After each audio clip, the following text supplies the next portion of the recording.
So we all know Christmas is that magical time of the year where people get together and watch the classic Christmas movies that make them all happy. Frosty the Snowman, Rudolph the Red-Nosed Reindeer, all the movies made to bring you those warm, fuzzy feelings inside about giving to others and doing goodwill towards man. Well, for me, Christmas is a lot different. For me, I'd like to spend the holidays watching horror films that take place in the winter, watching monsters come out from behind curtains and grab someone and pull them out into the snow, aliens that transform into people that make the whole group paranoid that don't know who's who and turn on each other and watch a whole just crazy outcome unfold. And in today's video, I want to go over my top 5 films to watch during the holiday season. Number 5 on the list, I See You with Sylvester Stallone. I See You is a very strange movie. It's also very obscure. Not a lot of people know about this film or knew that Sylvester Stallone was in a horror film at all. Sylvester Stallone's a cop looking for a serial killer who kills cops. And there's a lot of plot twists that go on during the film. And even though the film is kind of a cheese fest, it's also very decent as far as a horror film with Sly in it. Number 4 on the list, Misery. Now, you can't go wrong when you're talking about Stephen King films. Well, I mean, of course, unless you're talking about these two. But with Misery, you can't go wrong. It's probably one of the best Stephen King books that was adapted into a film. I mean, Misery was so good, Kathy Bates won an Academy Award for 1990. This is one of those psychological thrillers that really touch the nerves. It really truly makes you feel like a helpless bystander watching this horrible event unfold to this one man because of a crazed fan. This is one of, I think, anybody's worst fears that does anything where they have fans or followers of their work. Having someone so crazed and in love with your work that they're willing to kill you because they found out you were going to end something that they loved. Number 3 on the list, even though it is my favorite film of all time, this is Christmassy horror type films, so it goes on a different number. Number 3 is The Shining. I know, back-to-back Stephen King movies, but The Shining is Stanley Kubrick's taking Stephen King's book The Shining and making it better.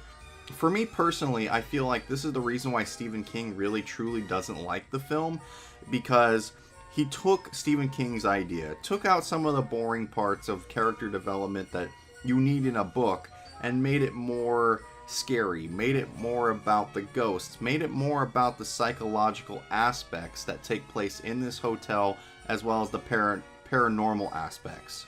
As you watch this wholesome family de-ravel in front of your eyes, it's almost like watching a train wreck. You just can't look away and you want to see more.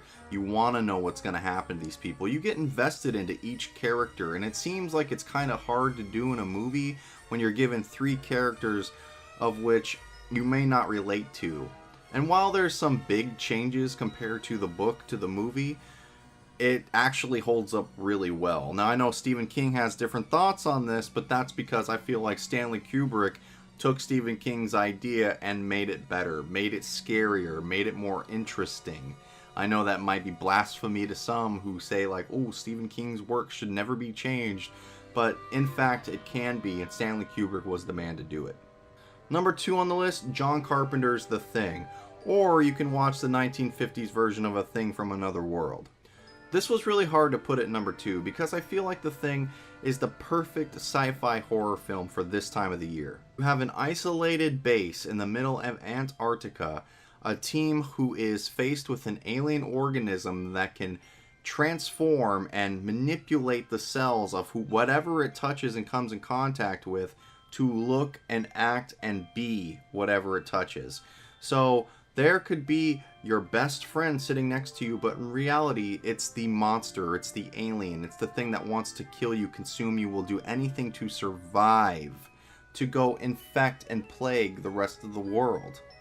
It gives that really true psychological horror aspect because you don't know who to trust. The person that you may be rooting for in the film could be a thing, and you never really know even the ending of the film. And this is what makes it great. The ending of the film even leaves you guessing.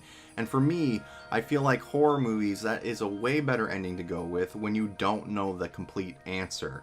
And there shouldn't be a complete answer. Number 1 on the list was Bill Murray in Scrooged. Now, I'm a really big fan of the Scrooge story in general, but I mean, the one with Patrick Stewart that they did on TV was fucking amazing. It was really good. Go watch that if you've never seen it. But Bill Murray's Scrooge from the 1980s has got to be the goddamn best Christmas movie I've ever effing seen. You have the generic story we all know from the Scrooge story that's been done over and over again. But you've got Bill Murray, arrogant, asshole, TV president. All he cares about is that he's on top and that the people underneath him do what he says, or he fires them, even for giving an advice or disagreeing with him at all. Goodbye. It doesn't matter if it's Christmas Day, your ass is out the door. Some of the beauty and charm of this movie is because it was in the 1980s. It's something that's very relatable from my childhood. Watching the atmosphere and seeing just how the world used to be back then, it brings me this nice warm fuzzy feeling inside of nostalgia. Unlike A Christmas Story, which somehow is the go-to film for everyone, the ultimate Christmas movie that you'll see played 100 fucking times the day of Christmas on TV over and over again.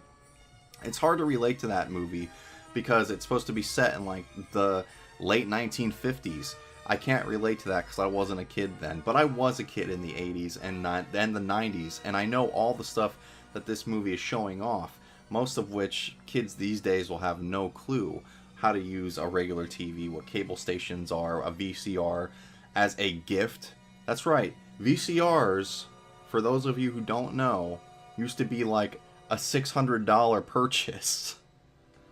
And I've got one of those. You can find them now at any thrift store for like under $5. But the key is that this movie, for me, I feel like is the ultimate Christmas movie. If you're looking for something that's got comedy, a little bit of horror, some psychological elements, and of course the classic Scrooge story, you've got the ultimate Christmas movie right there.